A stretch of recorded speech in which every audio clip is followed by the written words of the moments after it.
So welcome to my new video on subsequent events. I decided to record a new one because we had there's some extra steps I think students should take into account. So let's start with what exactly is a subsequent event. So if we look at our accounting standards,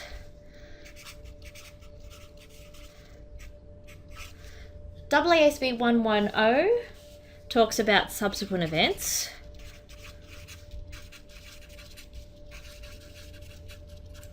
And it breaks subsequent events or information gathered after the end of the financial period into two main types. The first type is what we would call adjusting events. And the second type are ones that we call non-adjusting events. Now, something to remember is that adjusting events will include any number adjustments or additional disclosures. So how do I distinguish between adjusting events and non-adjusting events?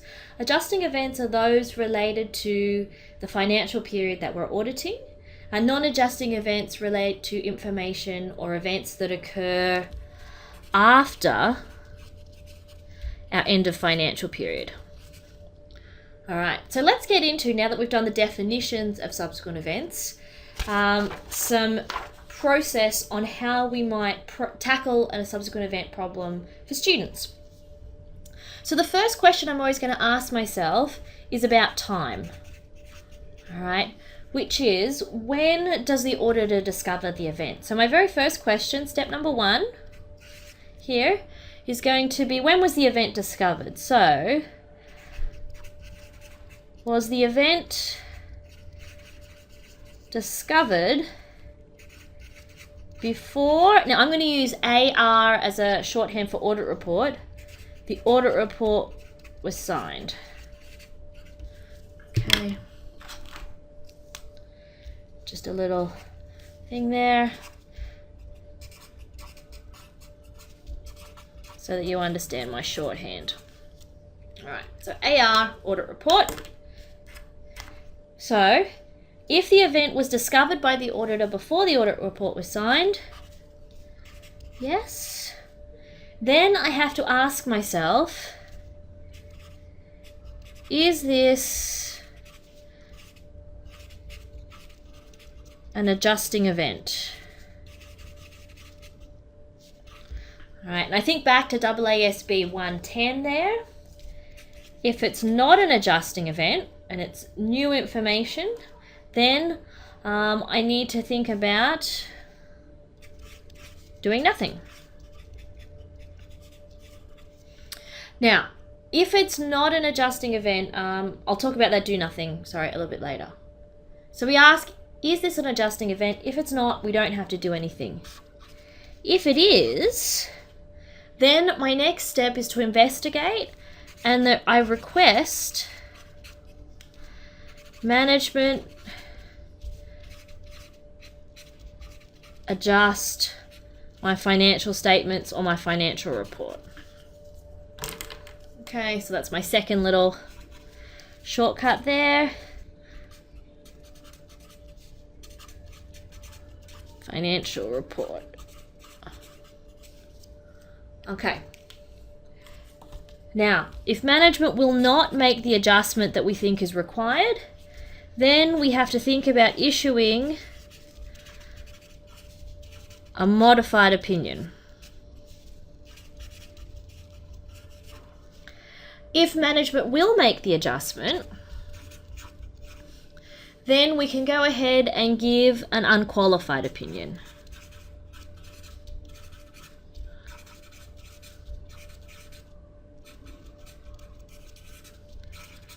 Assuming nothing else, of course, is incorrect. All right, so that's for events discovered before the audit report was signed.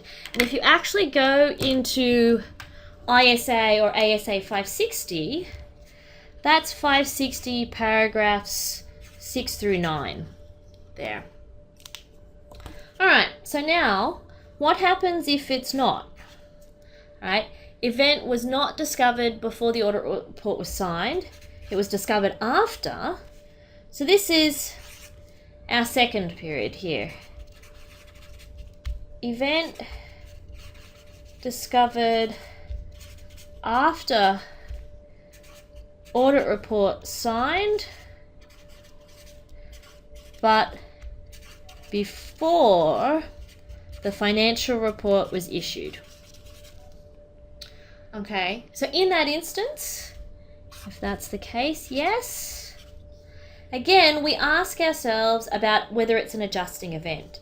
Now, the first question before we get into that is, could the auditor have known this at the date of the audit report? All right, because if the auditor could not have known about this information at the date of the audit report, and the answer is no, then it's clearly going to be a non-adjusting event, and we would do nothing. All right, but what if I didn't discover it for some reason? If I could have found out that information at the date of the audit report, I have to ask myself, is this adjusting?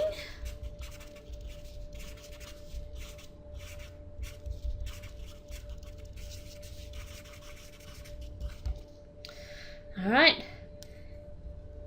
If it's not, do nothing. That's nice and easy. If it is an adjusting event, then we have to request management amend the financial statements.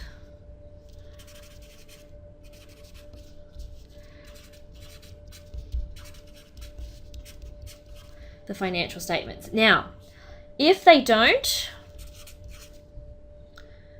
then again, we have to think about issuing a modified opinion. Now, if our previous opinion was unqualified, we'll cancel it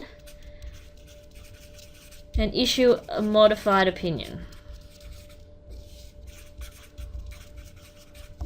All right, but if they will make the adjustment, issue an unqualified.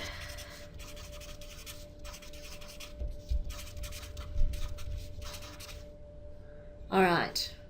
Now, what happens for events that we discover after the date of the financial report is released?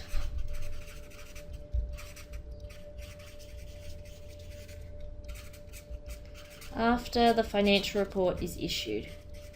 So this is after it's been made public. Then again, we come back to this question. Should I have known about it, or could I have known about it at the date of the audit report?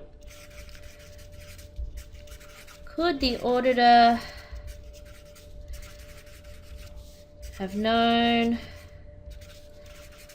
at the date audit report was signed?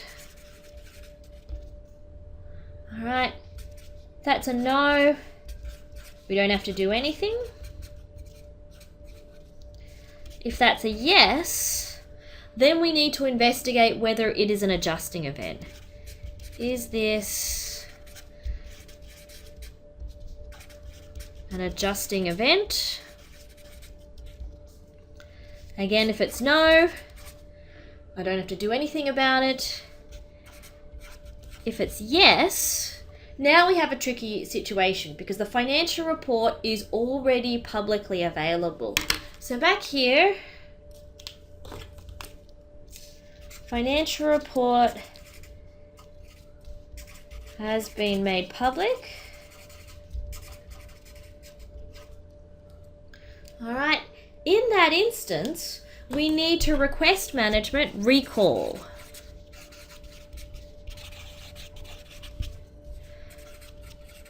Recall the financial statements and the financial report and prevent reliance on it by third parties, and amend and reissue the financial report. Now, if they refuse to do that, I've just got enough room here, then I need to take steps to prevent reliance.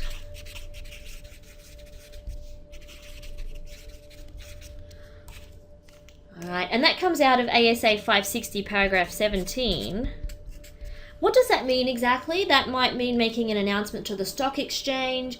It might mean making an announcement to ASIC here in Australia to make them aware that there is an incorrect financial statement and audit report out there.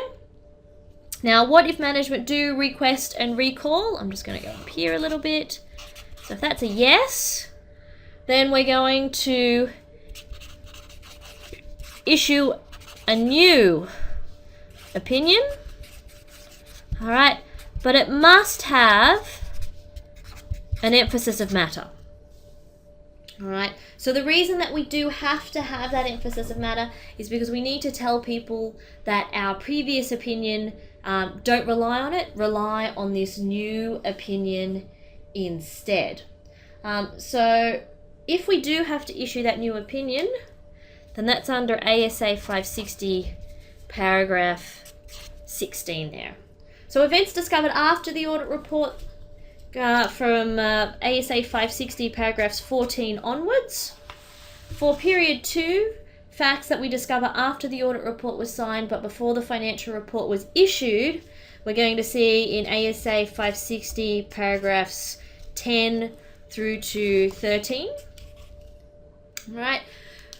So in terms of analysing our subsequent events, stay tuned to my second video where I'm going to use this flow diagram to go through and actually look at some examples.